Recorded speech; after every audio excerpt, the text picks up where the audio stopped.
Disasters such as floods, famine, drought, landslides, among others, continue to hit different parts of the country annually, with the latest being the disastrous Mount Elgon region floods and the current famine in Karamoja sub-region. To make matters worse, according to Onek, the Minister for Disaster and Preparedness, the ministry continues to be a response ministry instead of concentrating on preparedness.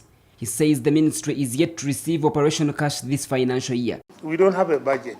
The budget which you put in our name there is what they call contingency fund. Contingency fund is supposed to be 3%. Is it 3% of the national budget? We don't see that money. In fact, we only beg to get that money. We struggle to get that money. Like when we had the disaster in Karamoja or in Bala, we had to write to Treasury, please. Away from the shillings 20 billion that was allocated to the Ministry of Disaster in this financial year, the shillings 135 billion that is meant to cater for disasters like famine in Karamoja has never been approved. We wish if we have a budget, annual budget, we don't necessarily need to spend it. After all, the ministries don't spend all their money. If they can budget something like 150, 200 billion, they are standby, whereby anytime we requisition to buy, we get the money. The minister believes that it's high time the ministry is separated from the wings and shadows of the office of the Prime Minister, headed by Robin Anabanja. I don't know whether we are called ministry or department, because we don't have a ministry. Okay, there's a minister at the top, I'm there, all right. But I don't have a ministry. There's no permanent secretary, specifically mine. I'm not independent.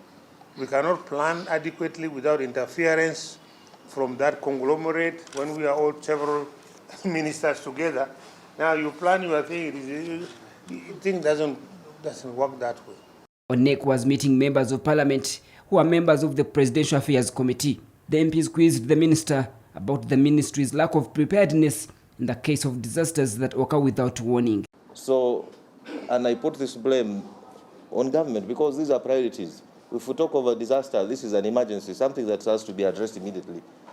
Now, how long are we going to wait for this 135 billion to come out? Because people are dying.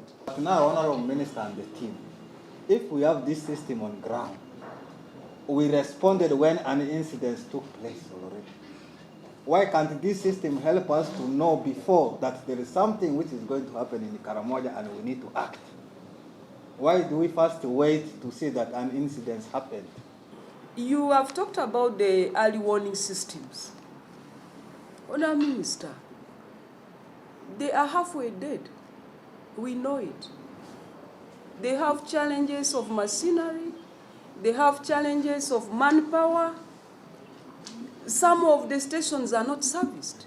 The MPs faulted government on inconsistencies on its policies and directives regarding environmental protection.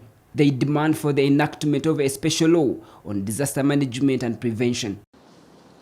You have this plan, where is the law? We don't have it. You cannot establish structures because it is a constitutional provision that for you to perform better, you need a commission. And that commission can only come to exist if the law is put in place. Where is that law? Disasters have been attributed to the absence of environmental conservation and impunity of some high-ranking government officials. Ramson Muhire, CTV PM Edition.